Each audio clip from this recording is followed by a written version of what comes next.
옛날에 11회시험부터 시작해갖고 지금 31회시험까지 매 시험마다 한 문제씩 출제가 되는 겁니다. 방문가 클래스.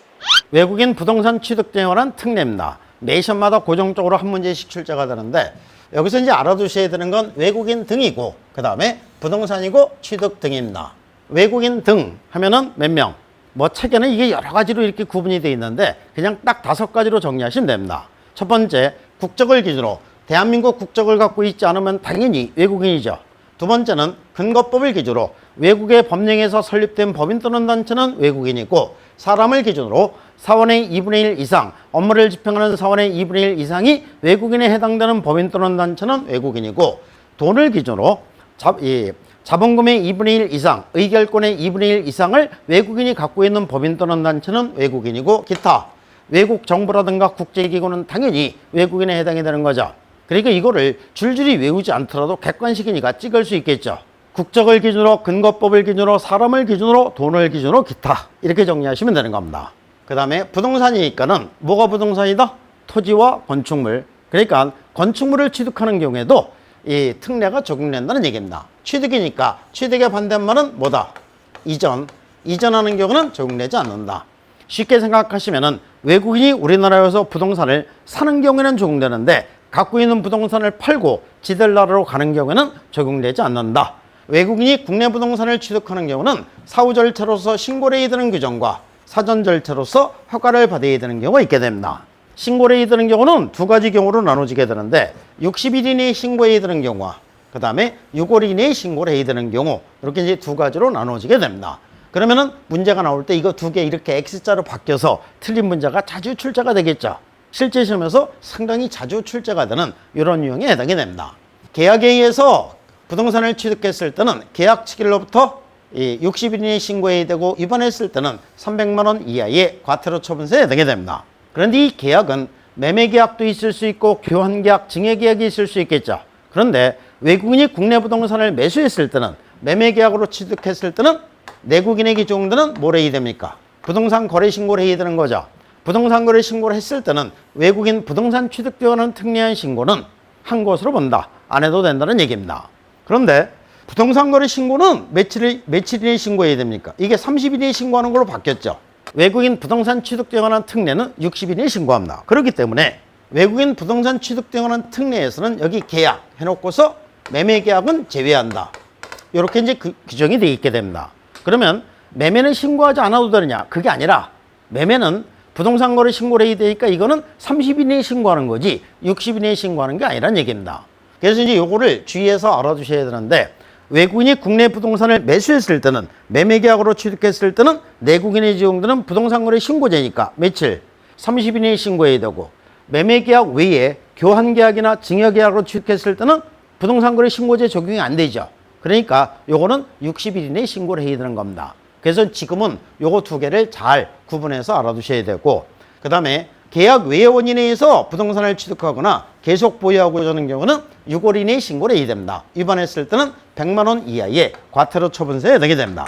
그러면 여기서도 이렇게 X자로 바꿀 수 있고 여기서도 X자로 바꿀 수 있겠죠. 그래서 잘 구별해서 알아두셔야 되고 계약 외의 원인은 지금 현재 외국인 부동산 취득 등에 관한 특례에 의하면 6가지를 규정을 해놓고 있습니다. 첫 번째 상소, 두 번째 경매, 세 번째 판결, 네 번째 환매, 다섯 번째 합병. 그 다음에 이번에 새로 첨가된 규정으로서 건축물의 신축, 증축, 개축, 재축 이렇게 됩니다. 그러니까 이번 시험에서는 이 건축물의 신축, 증축, 개축, 재축 이게 시험에 나올 가능성이 높은 거죠. 그래서 이 경우에는 부동산을 취득한 날로부터 6월 이내에 신고를 해야 된다는 거 요거를 이제 잘 구별해서 정리를 하셔야 됩니다. 또한 허가를 받아야 되는 지역이 있게 되는데 허가를 받아야 되는 지역 4군데 군사시설 보호구역, 군사목적성의 섬지역, 문화재보호법 규정에 의한 보호지역, 자연환경보전법에 의한 생태, 경관보전지역, 야생생물 보호 및 관리에 관한 법률에 의한 야생생물 특별보호지역이 됩니다. 외워야 된다? 안 외워도 된다. 외워야 된다. 외워야 되는데 그냥 간단하게 군사, 문화재, 자연, 야생 이렇게만 외워도 객관식이니까 이게 찍을 수 있는 거죠. 저처럼 이렇게 줄줄이 외워야 되는 건 아니란 얘기입니다. 찍을 수 있게끔만 알아두시면 되는 겁니다. 이와 같은 지역에서 토지를 취득하고자 하는 경우는 사전 허가를 받아야 되는데 허가를 받지 않고 토지를 취득했다. 이 토지 취득의 효력을 인정해 줄 수 있다 없다? 없다. 이 토지 취득은 무효가 됩니다. 또한 허가를 받지 않고 토지를 취득하거나 허위의 방법으로 허가를 받았을 때는 2년 이의 징역이나 2천만 원 이의 벌금에 처해지게 됩니다. 허가를 받기 위해서 이 허가 신청을 하면 시장군수구청장은 15일 이내에 허가 여부를 결정해서 통보해 주도록 규정이 돼 있고, 또한 부동산 거래 신고 등에 관한 법률이면 내국인이 허가를 받아야 되는 경우가 있게 됩니다. 그래서 내국인에게 적용되는 부동산 거래 신고 등에 관한 법률에서 토지 거래 허가를 받았을 때는 외국인 부동산 취득 등에 관한 특례한 허가는 받은 것으로 본다. 별도로 허가받지 않아도 된다는 얘기입니다. 그래서 이제 요만큼에서 매시험마다 고정적으로 한 문제씩 출제가 되는 겁니다. 그러면 문제가 어떻게 나오나 한번 보겠습니다. 내용 자체가 얼마 되지 않고 그 다음에 매 시험마다 고정적으로 한 문제씩 출제가 되는데, 이게 옛날에 11회 시험부터 시작해갖고 지금 31회 시험까지 매 시험마다 한 문제씩 출제가 되는 겁니다. 그럼 여기서 아무리 쥐어짜더라도 나올 수 있는 지문은 한계가 있는 거죠. 그래서 나왔던 지문들이 계속 반복해서 출제가 되는 겁니다. 문제, 부동산 거래 신고 등에 관한 법령상 외국인 등의 부동산 취득 등의 특례에 관한 설명으로 옳은 것을 모두 고른 것은 국제연합도 외국인 등에 포함된다. 동그라미. 이 기타로 들어가는 거죠. 외국인 등이 대한민국의 부동산에 대한 매매계약을 체결했을 때는 이 매매계약은 내국인이 적용되는 부동산 거래 신고를 해야 된다고 했죠. 계약 체결로부터 60일 이내 OX, 이건 XP를 제외 되는 거예요. 매매계약은 부동산 거래 신고 자격이 적용되니까 이게 60일이 아니라 30일 이내에 신고를 해야 되는 거죠.